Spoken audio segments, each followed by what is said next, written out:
Babangon sa makabayang serbisyo publiko.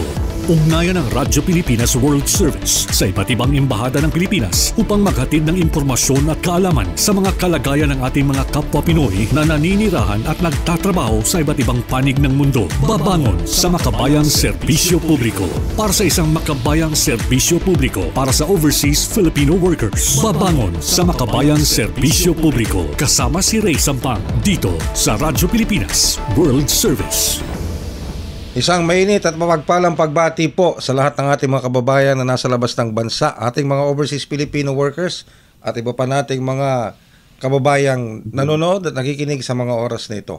Ako po inyong lingkod, Ray Sampang, para po sa isa na namang edisyon ng programang Babangon sa Makabayang Serbisyo Publiko. Hatid po sa inyo ng inyong himpilang Radyo Pilipinas World Service, ang overseas station ng Presidential Broadcast Service Bureau of Broadcast Services. Kasama pa rin po natin ang ating mga katuwang sa ating Master Control.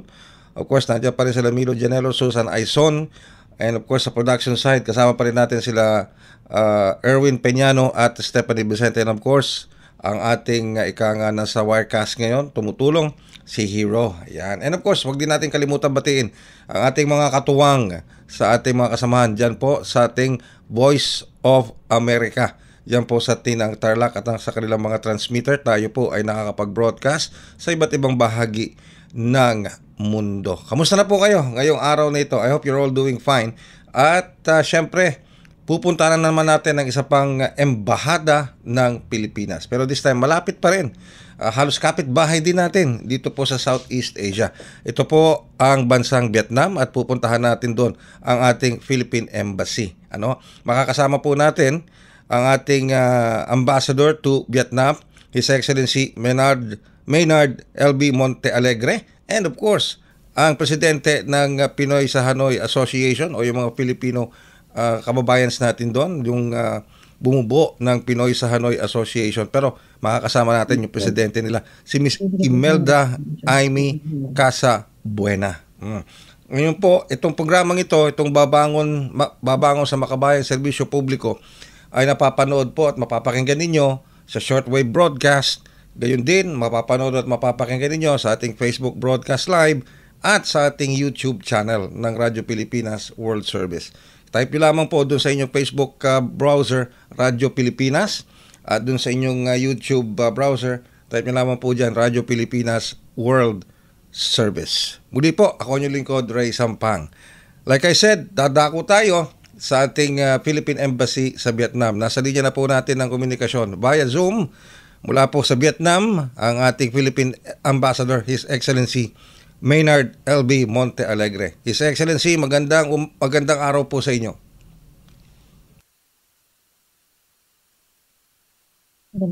Magandang araw naman sa inyo at sa inyong mga tagapagtangkilik ng inyong programa.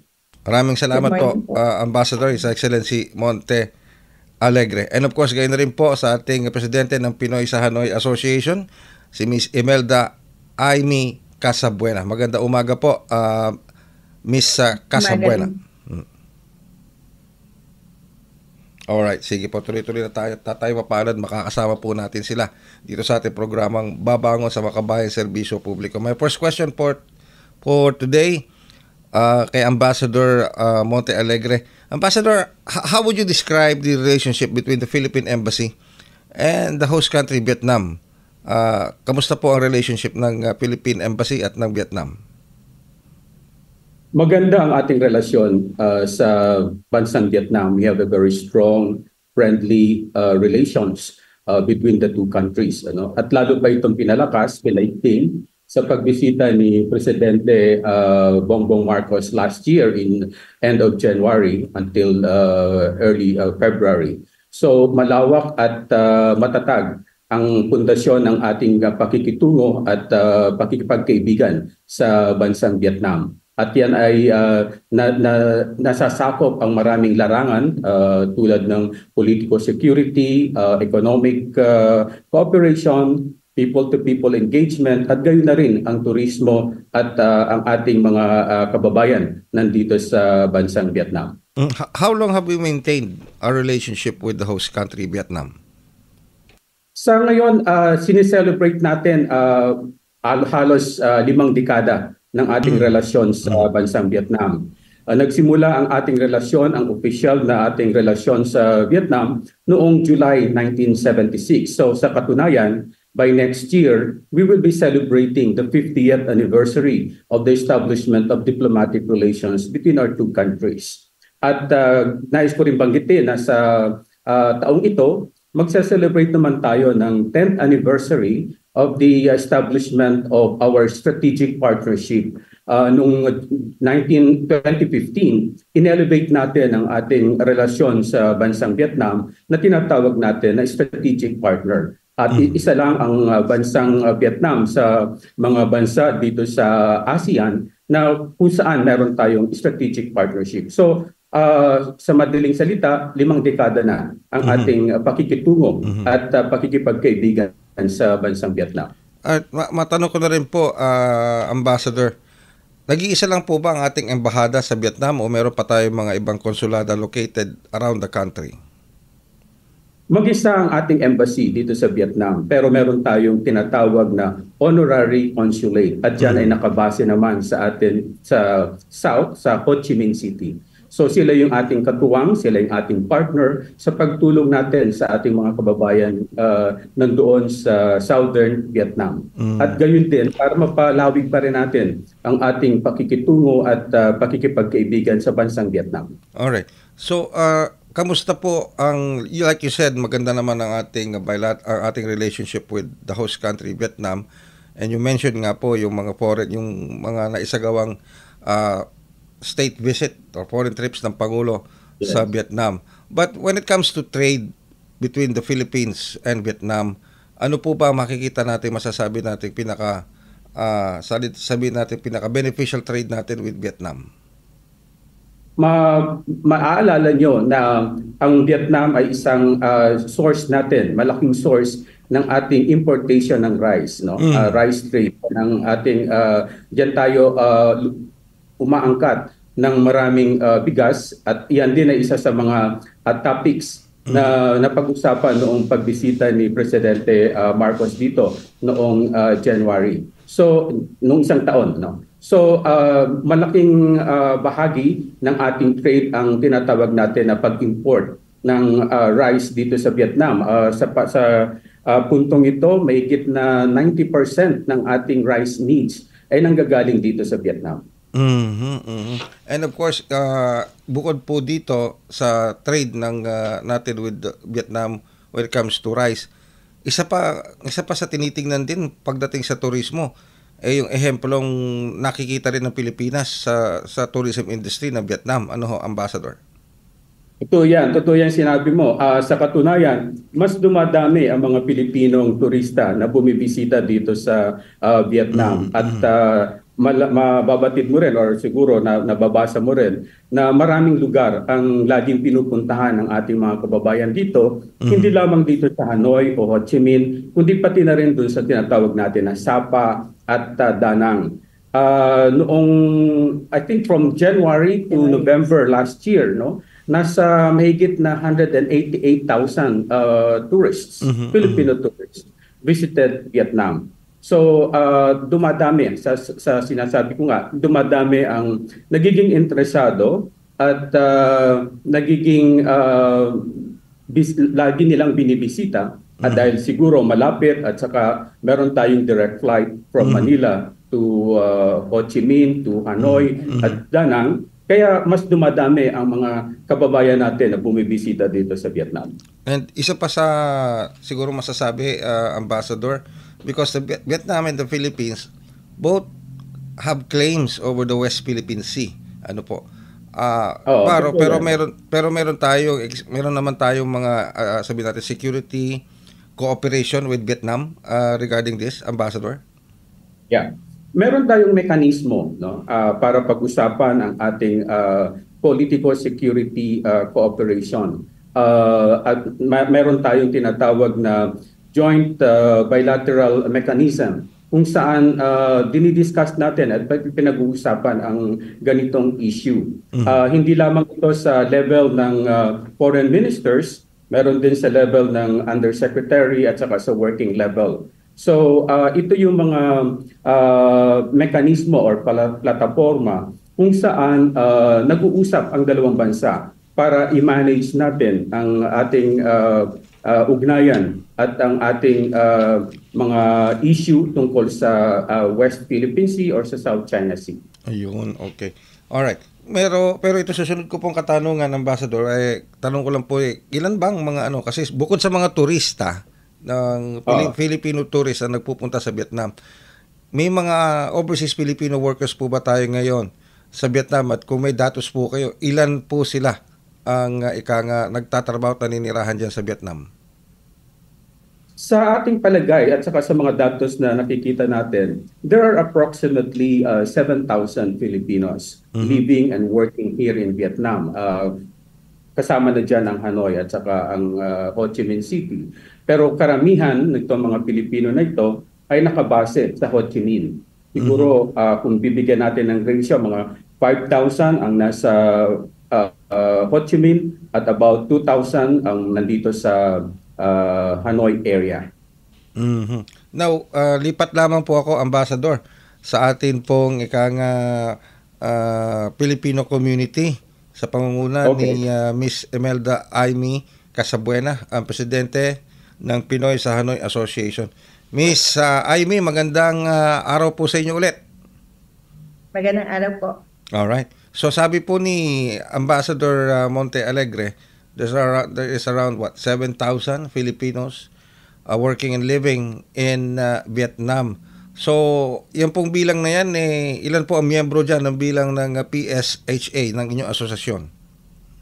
Dito po sa Hanoi, maabot po siya ng mga 2,000 ang miyembro po natin dito sa Hanoi area. Kasama na po dito yung outside Hanoi. Kasi medyo malawak po kasi ang area dito na sinasakupan sa Hanoi, including yung mga provinces. Normally po kasi marami sa mga provincials, especially yung mga working sa mga garments. So, pag tinanong po natin, pag sinabi natin mga working Filipinos in Hanoi, saan sila mostly nakikitang industriya dyan sa Vietnam? Majority po ng ating mga OFWs dito sa Vietnam, including din po sa Ho Chi Minh City, nasa garment industry po sila. Garment. So we have a combination of garments, teachers, education, hospitality, and engineers. Oh, okay. Pero mas malaki po yung volume sa garments. Sa pag sinabi natin garments, Miss Ai, sa mga factories. Apo, yung mga textiles, clothing, shoes. Ilang taon na po, matanong ko muna, ilang taon na po ba yung inyong organization at ilang taon na po ba kayo dyan sa Vietnam? Ang ating pong embassy, ang ating pong association, nag-start po kami ng 2019. Nasa almost 30 years na po kami. And then ako po, I started in Vietnam, 9 years na po ako dito. Alright. 9 years na po ako dito sa Hanoi. But I'm visiting other provinces and cities like Ho Chi Minh City, Da Nang, Vinh City, umiikot po ako. Okay. Kamusta naman po ang relationship ng ating Pinoy sa Hanoi Association dito po sa ating embahada sa pangunguna po ni Ambassador Monte Alegre? Very strong po ang aming relationship with our ambassador and dito rin po sa embassy with our consulates, mga consuls natin. So we have a very strong open communications po kami, and at the same time, we make it a point po na updated kami sa lahat ng mga informations from our embassy that we can even share dun sa ating mga kababayan. Kasi importante po kasi sa amin ang communication. So we can able to disseminate it sa mga kababayan natin, especially po yung mga nasa probinsya. Kasi ang napag-alaman po namin, marami po kasi tayo mga kababayan ng mga bagong salta dito sa Vietnam, hindi po nila alam na meron pong Filipino community. So, ang ginawa po namin proyekto, nag-reach out po kami. So, we call it outreach community program kung saan po ang Association ng Pinoy sa Hanoi are going to different provinces. Okay. So meron po kami mga nakakausap na mga leaders doon, na mga kababayan natin. Sila po yung nag-organize na mga OFWs dun sa kanilang provinces. So halimbawa po, yung Futo o yung Vichy province, sila po yung mag-organize para po ma-meeting namin sila. In that way, nagkakaroon po tayo ng malawak na relationship sa mga kababayan natin. Nagkakaroon din po sila ng awareness about what's happening sa ating embahada at kung ano man po yung kaya naming maitulong sa kanila. Kasi karamihan po ngayon, pag-hire nila, hindi nila alam kung ano yung tamang proseso. Okay. So nawawalan po sila ng tamang direksyon. And speaking of that, Miss Ayi, balikan ko lang si Ambassador Monte Alegre, ha? Ambassador, so dun, base po sa sinabi ni Miss Ayi ng ating Pinoy sa Hanoi Association, do you have any data on the numbers of OFWs, particularly dun po sa mga undocumented na mga Pilipino sa nagtatrabaho sa Vietnam? Alam mo, hindi natin matatansya, no? We cannot pin down exactly how many ang mga undocumented Filipinos who are here in Vietnam. Unang-una, hindi naman sila lahat nagpupunta din sa atin at saka labas-pasok sila. So, hindi natin masasabi ang exact number ng mga undocumented Filipinos. Pero, ano ba ang mga common problems sa Ambassador ng mga Pilipinos na nandiyan sa Vietnam na idinudulog sa inyo sa ating embahada? The common concerns na natatanggap natin dito sa embassy ay related dun sa tinatawag natin na legal, labor, and repatriation. No? Kung sa legal, yan yung mga kababayan natin na siguro they are faced with some problems or they encounter some difficulties or paglabag nila sa batas ng Vietnam, kung saan binibigyan natin sila ng legal representation or legal assistance. Gayun sa labor naman, kasama dyan yung mga breach of contract, for instance, o kaya mga benepisyo nila sa kanilang mga trabaho, at saka dun sa termination ng ibang kanilang mga pagtatrabaho dito. At may ginagawa ito ng embassy, lalo na wala tayong Department of Migrant Workers representative dito sa Vietnam. Sa katunayan, ang ating Migrant Workers representative ay nandun sa KL. Doon naman sa repatriation, kasama dyan yung mga medical repatriation natin o doon sa mga Filipino na nagiging nag-overstay dito o kaya nawawala ng trabaho. So ito yung mga karaniwan na natatanggap natin ng mga problema ng ating mga kababayan dito. Alright, nabanggit po nyo, Ambassador, yung ating Migrant Worker Representative o yung masasabing Migrant Worker Officer, MWO, nasa Malaysia pa? Tama po. KL sila. Kuala Lumpur. Nasa Kuala Lumpur pa. So, paano po yun? Paano po ang coordination kung halimbawa may nangangailangan talaga ng assistance o tulong na dapat sagutin ng DMW kasi ang MWO ang nire-represent niyan is DMW. Bukod pa doon sa national assistance to nationals na ATN, hindi po ba, Ambassador? Paano po ang coordination? Medyo malayo-layo ang KL. Sa mga, hindi lang naman dito sa Vietnam ang walang presence ang ating Department of Migrant Workers. Marami din posts kung saan hindi pa sila available. But in these instances, ginagampanan ng embassy yung ganitong trabaho, yung ganitong assistance na binibigay natin sa ating mga kababayan who are faced with some labor concerns. At nakikipag-ugnayan din tayo, nakikipagtulungan tayo sa ating representative na nasa KL dun sa mga ibang issues na kinakailangan ng kanilang atensyon. So we have been maintaining close working relationship also with our representatives who are based in Kuala Lumpur para dito sa mga ganitong usapin. So may I ask Ambassador Montealegre kung meron ba tayong mga OFW o Pilipino na kasalukuyang nasa pangangalaga po ng embahada who is in distress? Every now and then, nakakatanggap tayo or ng mga Pilipino na nangangailangan ng tulong nabanggit ko nga na either legal, labor, or repatriation. So, it's continuing, lagi silang nagpupunta sa atin kung meron silang mga pangangailangan dito sa ganitong aspeto. Meron din tayong mga ibang kababayan na nasa kulungan or waiting for their sentence. I think only a few, about a dozen of them, na sila naman yung tinutulungan din natin ng ating embahada. Binibisita natin sila at we are making sure that all their rights and all their welfare are well attended to. Ayun. Balik lang po ako kay Miss Ayi, Ambassador Montealegre. Ma'am Ayi, so yun, nabanggit ni Ambassador na meron din naman na mga ina-address na concern ang ating embahada. Meron pang nabanggit si Ambassador na meron ding ilan tayong kababayan na nasa mga piitan at pero tinutulungan naman ng ating embahada through legal means. Sa inyo pong organization, sa Pinoy sa Hanoi Association, are you able to visit these people, lalong-lalo na yung mga nakakulong, and at least make them feel na nandiyan ang ating Filipino community for them?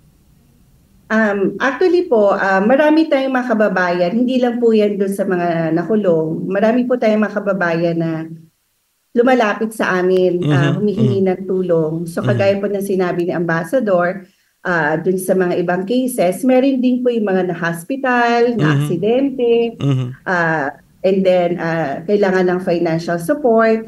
Since ang association po namin, we don't really have funds. So the only way for us to generate funds is to create events. So kung ano man po yung makalap namin pondo dun sa aming association, yun po yung ginagamit namin para makatulong sa mga kababayan natin na nangangailangan ng tulong.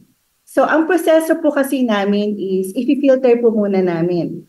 Kaalamin namin kung ano yung kailangan ng kababayan natin, hanggang saan yung kaya namin. I-filter namin at the same time po, lalapit kami sa ating ATN. So sa ATN po natin, i-endorse po namin yung problem.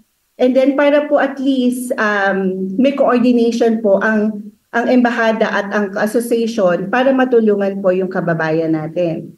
Ngayon po, when it comes to visiting dun sa ating mga kababayan na nakukulong, wala pong, meron po kasing proseso that we have to follow based po sa law ng Vietnam. Hindi po kami basta-basta makapunta. Normally po, ang ATN lang po natin ang allowed with our consul na rin na bumisita dun sa kulungan para ma-check yung kababayan natin. And they only allowed immediate family member.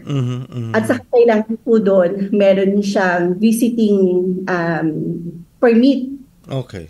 Para po mabisita para ma-check yung kalagayan ng ating kababayan. Ayun. Kaya po ito po dumadaan yung proseso ng legal representative o yung tinatawag nating mga attorneys. Sila po nakipag-communicate with the immediate family para po at least malaman nila kung ano na po yung kalagayan ng ating kababayan sa kulungan. Alright. Balik lang ako, ma'am, kay Ambassador Montealegre. Your Excellency, Ambassador Montealegre, as we speak, itong mga nakalipas na linggo, pagpasok pa lang ng January 2025, puspusan na ang paghahanda po dito sa Pilipinas ng Commission on Elections para sa May 2025 midterm elections. Matanong ko lamang po, ang embahada po ba natin ay bahagi nitong, of course, nitong absentee voting para sa ating mga overseas Filipino workers? Ano po ang nagiging paghahanda po at coordination sa inyo ng COMELEC? Kasama yan sa mandato natin dito sa embassy na tumupad at tuparin ang ating tungkulin para sa nararapit na eleksyon. Sa nakaraang taon, alam nyo na nagkaroon tayo ng overseas voting registration sa mga overseas Filipinos at yan naman ay ginagawa natin dito sa embassy. Para dun sa paghanda natin sa susunod na eleksyon, meron na tayong listahan, of course, no, mga registered voters dito na umaabot sa mga 1,800 Filipinos who have registered to vote here in Vietnam. At magkakaroon din ng mga training programs para dun sa mga embassy officials na magiging malaki ang papel na gagampanan para dun sa ating elections sa May. Ilan po mga tinatayang registered voters sa Vietnam, Ambassador? We have about 1,800 Filipinos Filipino overseas who registered here at the embassy. And paano po sila boboto? Kasi 'di ba ang pinupush pa yata ngayon ng COMELEC is online voting.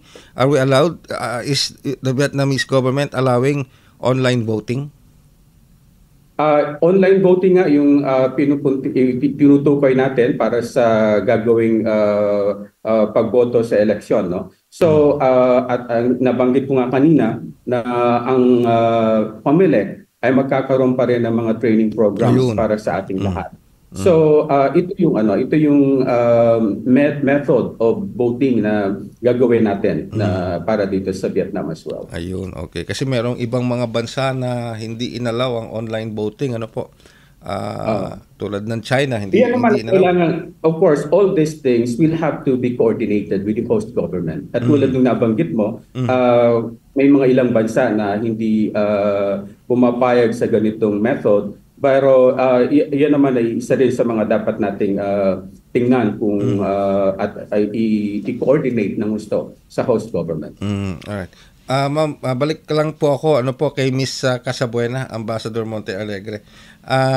Ma'am, so ano ang mga activities ninyo na naka-line up together with our Philippine Embassy para lalo ma-strengthen ang ika nga po pakikipag-ugnayan ng ating embahada sa pangunguna ni Ambassador Monte Alegre sa ating mga kababayang Pilipino through your association?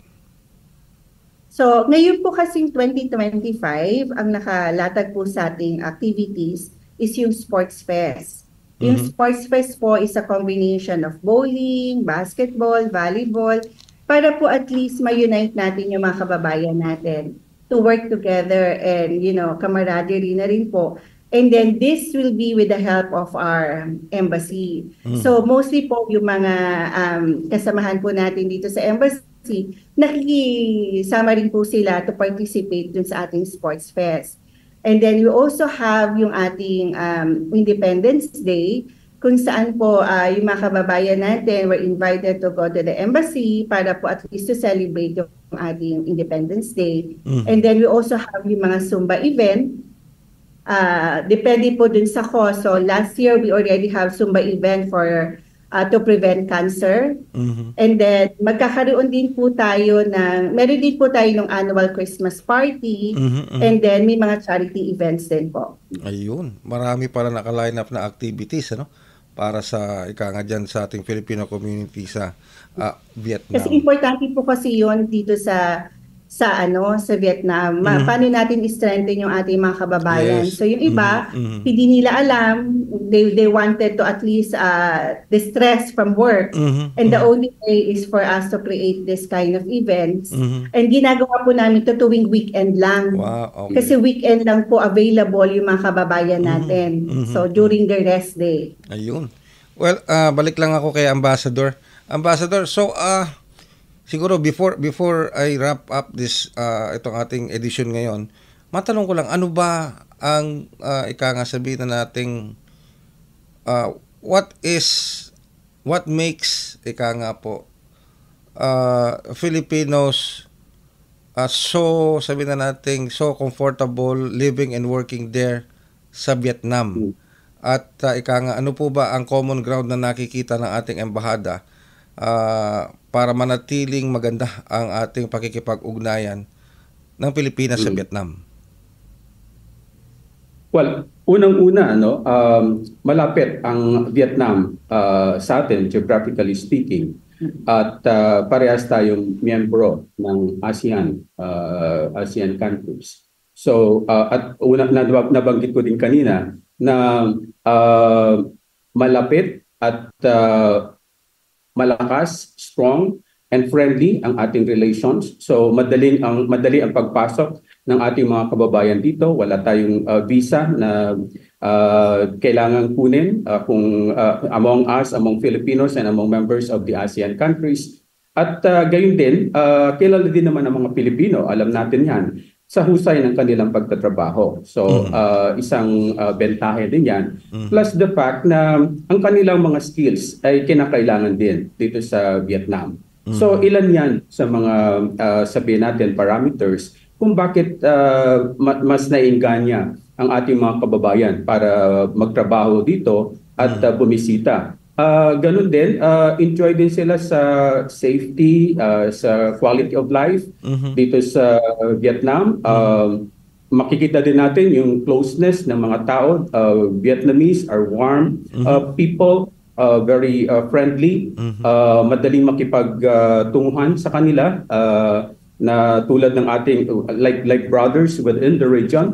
So hindi sila estranghero kumbaga or madali tayo makipagpalagayang loob sa mga Vietnamese maging sa trabaho at maging sa pagpapasyal as tourists. So ilan ito dun sa mga masasabi natin na conducive environment for Filipinos to be around here in Vietnam. At nabanggit ko din na sa larangan din ng ating diplomasya, maganda yung general environment and general atmosphere kung saan ang pagtutunguhan ng dalawang bansa ay isang sandigan at isang batayan. Kung kaya naman maraming mga Pilipino ang pumupunta at bumibisita dito. Ayun. At palagi ko, isa din sa mga na-enjoy ng ating mga kababayan, lalo na yung mga tourist, nag-enjoy sila dun sa pagbisita dito dahil sa masarap ang pagkain at reasonable ang kanilang presyo.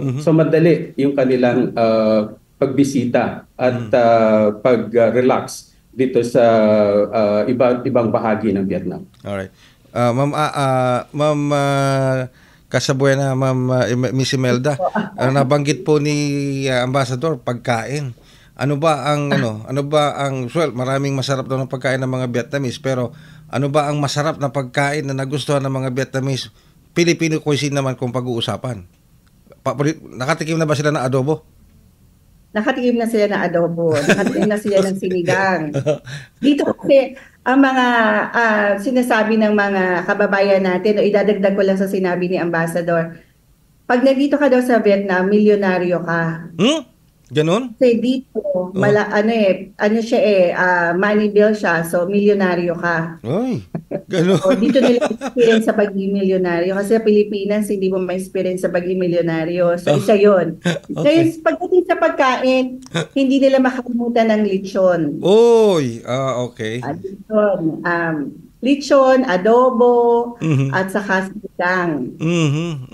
Yan yung mga hindi nila makalimutan. Yan. At saka ang tipping din, may idadagdag ko din, isa din sa ating, ang tawag dito, isa din sa nagustuhan sa atin ng mga Vietnamese is yung ating pagiging mapagkawang gawa. Okay. So we always tend to reach out with their communities, especially when it comes to charity. Kagaya last year, first time na for so many years na dinaanan ng pinakamalakas na bagyo ang Vietnam, at isa ang Pilipinas. Isa tayo sa mga namumuno para magkaroon ng donation drive, para mapuntahan yung mga malalayong lugar, para ma-reach out yung mga Vietnamese, yung mga lokal dito, para matulungan natin. Okay. So we managed to generate some clothes, foods, medicines, water, para maipamahagi namin doon. At nakita namin yung mga mukha nila na